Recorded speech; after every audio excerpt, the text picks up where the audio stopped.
Track 52. Hi, Martha. How's the essay going? Oh, hi, Carl. The essay, there's a lot of reading. It's difficult to remember all the different ideas and the different writers. So, how do you keep up with it all? Well, actually, I make a note of the writer's name and summarize their ideas in a notebook. It's very old-fashioned, isn't it? It is a bit. Actually, I'm quite the opposite. I've downloaded some free software from the internet. It lets me save all the articles and e-books I get online and make notes on them. I like it because it's cheaper than printing everything. But what do you do, Enrique? Oh, I'm afraid my note-taking system isn't as modern as that, and it's much more expensive. I print the articles I find online, and I photocopy pages out of textbooks. Then I go through and highlight all the important information with a pen. Not very good for the environment, I'm afraid. What about you, Jenny? I'm in the middle, really. I don't use special software, but I keep all the articles I read online in folders on my PC and make notes on them there. Track 53. Hey, Leslie, are you ready for the exam? Hi, Jen. I haven't seen you for weeks. Am I ready? I don't know. I've been revising really hard, but I can't remember anything at the moment. You know, I get ready for exams by planning a revision timetable. It helps me make sure I've studied everything on time. But just before an exam, my mind goes blank. Yes, I know what you mean. I've been trying out a new technique for remembering facts and details. I heard about it in a psychology lecture. What you do is put together pictures in your mind of the different things you want to remember. It's usually better if you can make the pictures funny, like cartoons. I hadn't heard of that. It sounds like fun. Do you do that too, Indira? Well, I tried it once, but it didn't help me much. I remember things by hearing them in my head. I can't really study in the library when people are talking, because I have to be able to hear myself saying things over in my mind. It's easier for me to concentrate if I study at home, late at night when it's quieter. What do you do to remember things for exams, Mark? I go to bed early the night before the exam and get up very early in the morning, like 5 o'clock, and then I read over my notes again just to refresh my memory.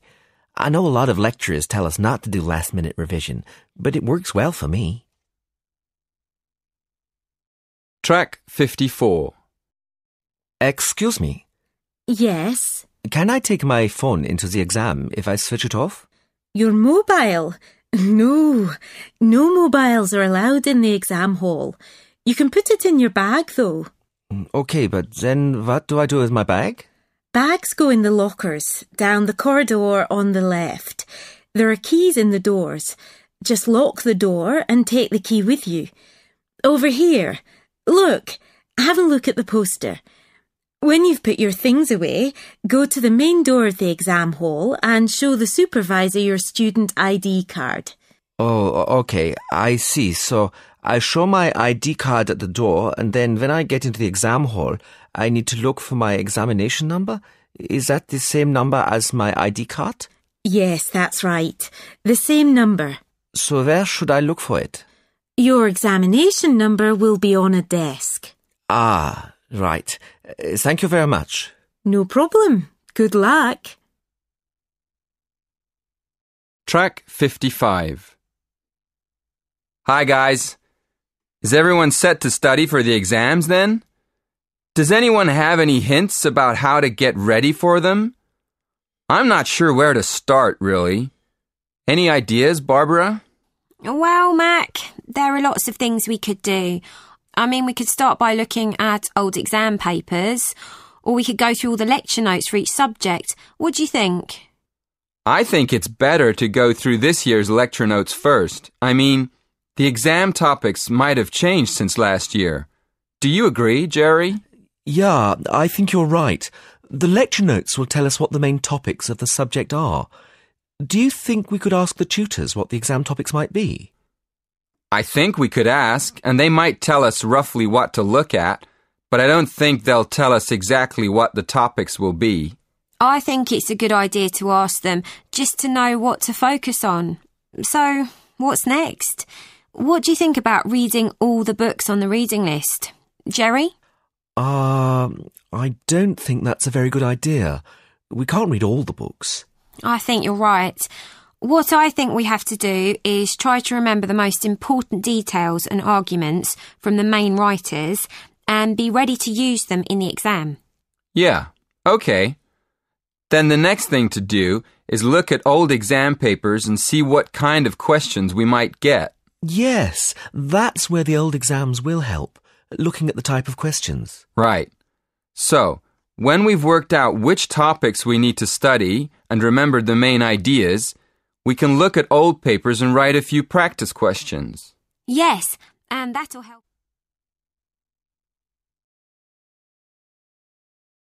CD 2 Track 1 Section 3 You will hear 3 students discussing exam techniques with their tutor.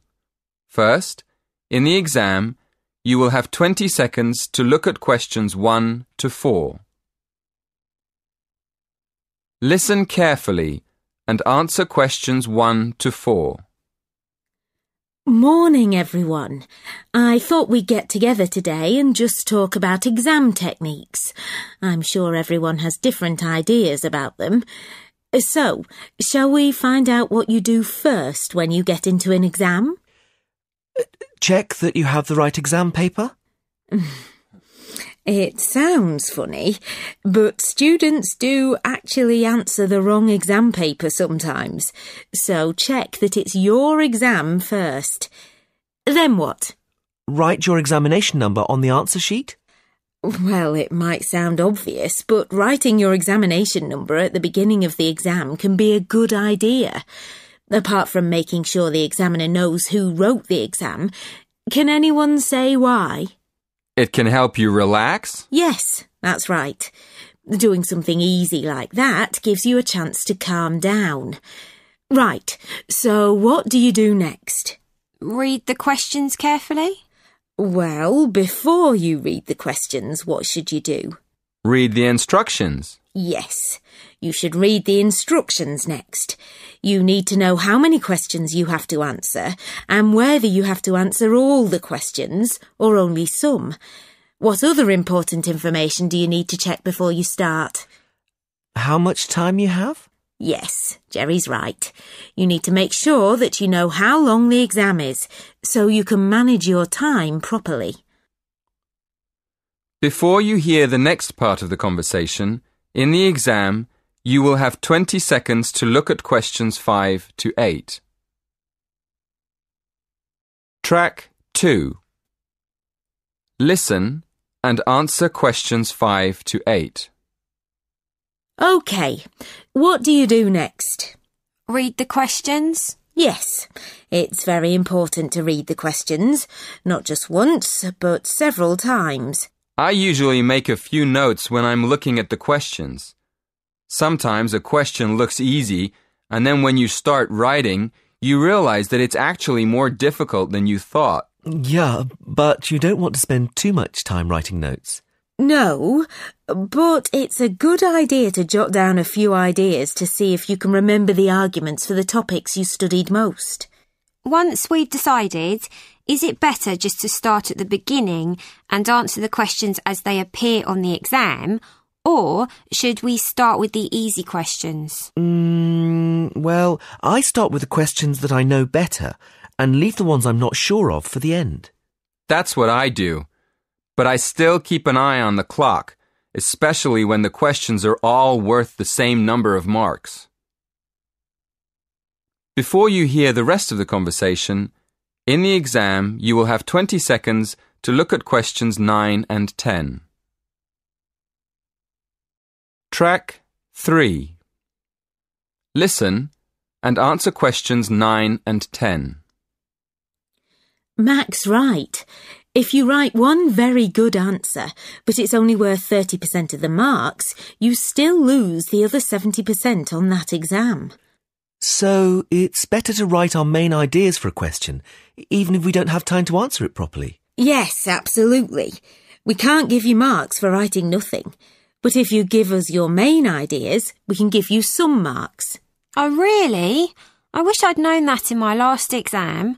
I spent all my time writing a long answer to one of the questions and didn't get round to the other two. I didn't understand why I got such a low mark. Yeah, that's what happened to me. Luckily, my tutor explained it afterwards, so I never did that again. That is the end of section 3. In the exam, you will have half a minute to check your answers.